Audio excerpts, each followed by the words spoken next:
Hey, what's up, fellas? Welcome back. This is Inglewood at Killing Esports, casting another StarCraft 2 game for you guys. We're on Daybreak today. We have a TvZ for you. Starting in the top right position here is our blue Zerg, Snute from Team Gamers League. Norwegian player. Typically does quite well in 2v2s, but he's also done okay for himself in the 1v1 scene.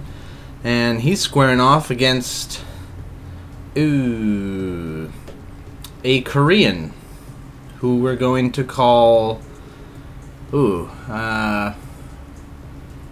Korean.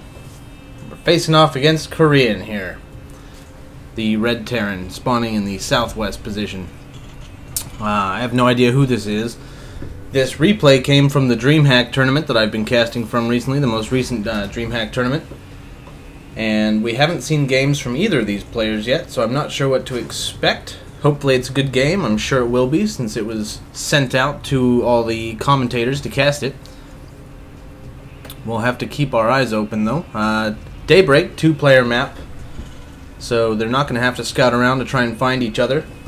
It's going to be pretty obvious. We'll see the Zerg, interestingly enough, though, is sending his overlord kind of out west instead of directly southwest. I'm not sure what that's all about.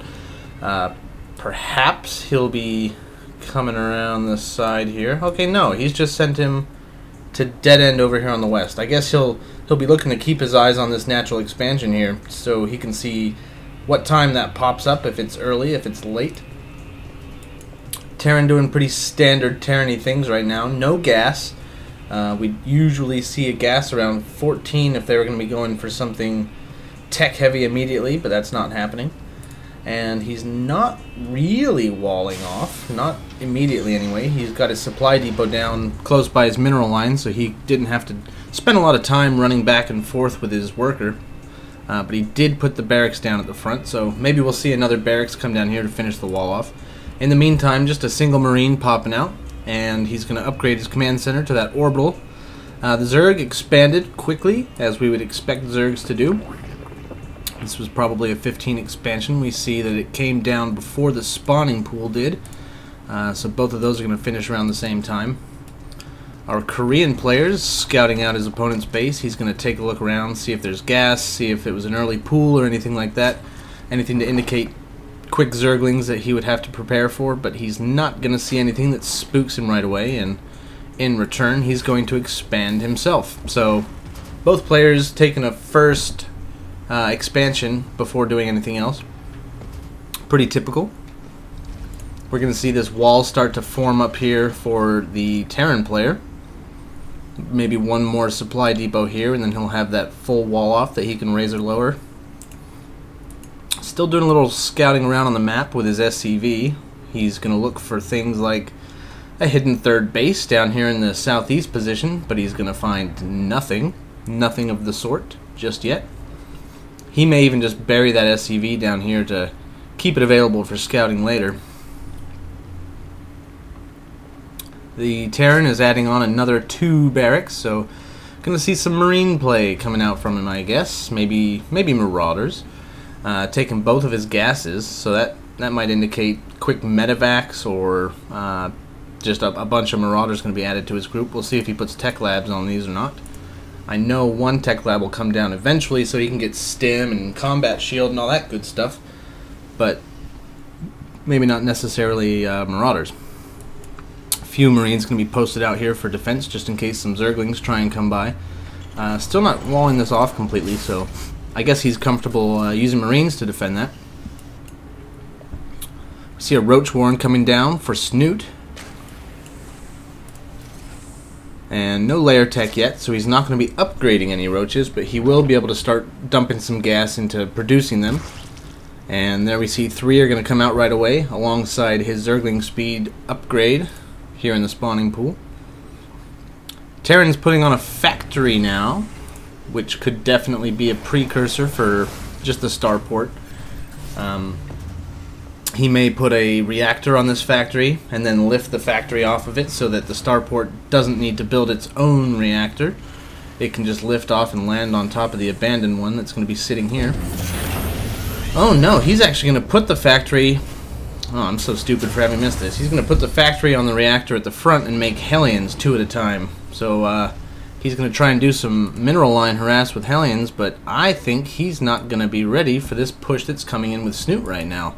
Early roach timing with some lings behind it. He did walk into range of that Zelnaga tower, so the Korean player probably did see this coming, but it's not like he had a whole lot of time to prepare. Half a wall down here, but that's just going to get pushed over by this roach timing. Hellions do not fare well against roaches at all, but maintaining this high ground here without any vision of the high ground for the Zerg, he's not going to be able to shoot up and hit these units. He'll be forced to come up the ramp. Some repair going down on this bunker, so it's not going to fall immediately, but those SCVs have been cleaned up now. The Zerg doing a whole lot of damage. We'll see if he's able to get up, maybe knock down one of these supply depots, but without Banelings, I don't see that happening. And I think Snute knows it, so he did make a Baneling nest, but we haven't seen any Banelings morph yet. These roaches, though, just toughing it out. They're still here. I can't believe he's actually lasted this long. He's done an enormous amount of damage already. This is definitely going to pay off for Snute. All the mining time lost, all the units lost. Let's take a look at that tab. So it's actually, I'd say this is pretty even. The resources lost tab shows that Snute has lost more money in the way of dead units than the Terran has, but that's because Zerg units are plentiful. So you're supposed to be throwing them away, and that's exactly what he's doing.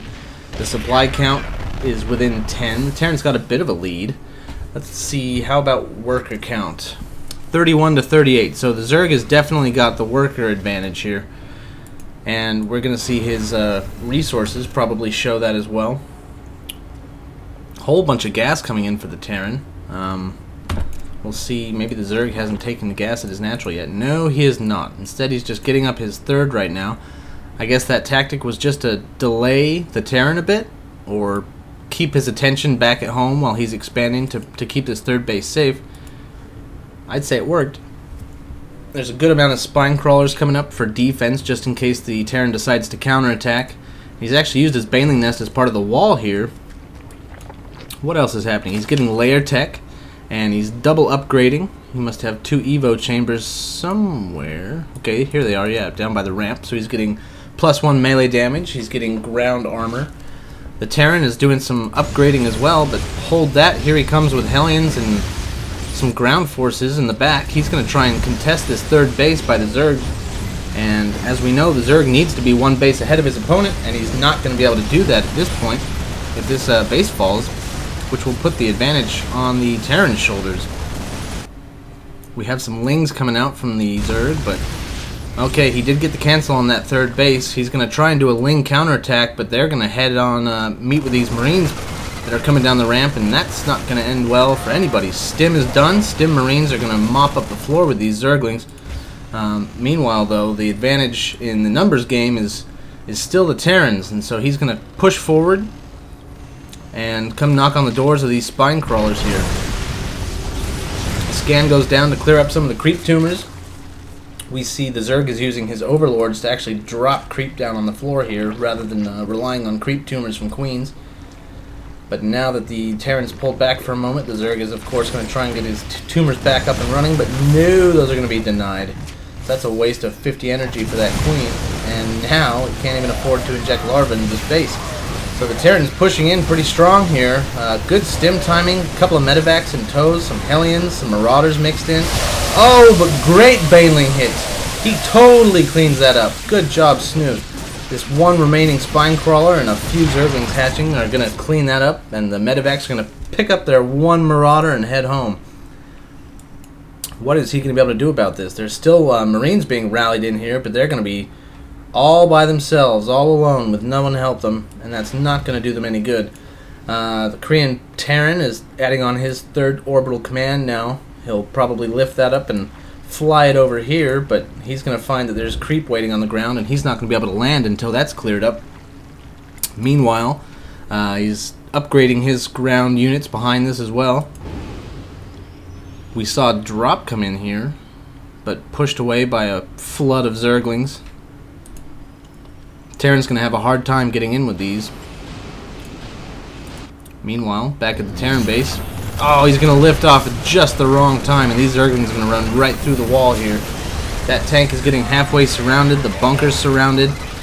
No roaches coming in to help out with this, and that would really be helpful for the Zerg, because the roaches can take these shots a lot better, but still, damage being done. The supply count has been evened up. This medevac with a few Marines in it tried to take the third again, but once again cleaned up. Here's that third orbital command. Not landing at home. Some Marines are going to have to be sent over to clean that up, and then it's going to be another 20 or 30 seconds before this creep recedes into the ground and it can actually land down and begin mining. So all the time that this is happening, Snute's got his one base advantage that he really needs to maintain. 15 supply lead, both players keeping their money pretty low. We see level 2 upgrades coming out for the Zerg for melee units, so he's going to continue with this Zergling pressure, we can guess. 1-1 just about done for the Terran here. And yeah, he just can't drop Marines out of these medevacs fast enough to deal with this big push of Zerglings. They're just endless. More and more Zerglings being rallied over, and oh, he finds the front door wide open for him. So in he goes. He's going to be able to camp these production facilities and pick off everything that jumps out of him one at a time. He's going to drop down those supply depots so they can't be raised to lock him out again. That's also going to start doing some damage to the Terran supply cap, so he'll have to invest money in rebuilding those. Oh, great fungal growth from that infestor. It lost its life, but locked down all these workers and put them at low health, but didn't quite get a second fungal off to kill them all, so that's unfortunate for Snute, but still a good catch there. Zerglings and Banelings seems to be the order of the day. I take that back. It's going to be Banelings and Banelings. I'm not sure if he's going to crash into the natural and just try and ruin the worker line with that, or if he's going to push into the production facilities and try and knock out all those barracks. The pressure is unrelenting, though. Here he comes. The Zerglings kind of keep the Marines busy while the Banelings come in behind them. And these workers are going to be forfeit if those Banelings get in there. Oh, big detonation. Big detonation there. And they're all gone, so that's it. That just wiped out his whole second base. His third base is still not populated, and no GG even. Korean taps out. Had enough of that shit. So excellent job by Snute there. Just kept the pressure on, unrelenting, kept his upgrades up. He didn't actually finish level 2 there, but I guess it wasn't needed. And as you can see here on the production tab, he had 32 more Zerglings being made. So he knew that he had the Terran on his back foot, and endless amounts of Zerglings was just going to slowly chip him into a victory, which it did. So GG Snute. Thanks for watching, guys.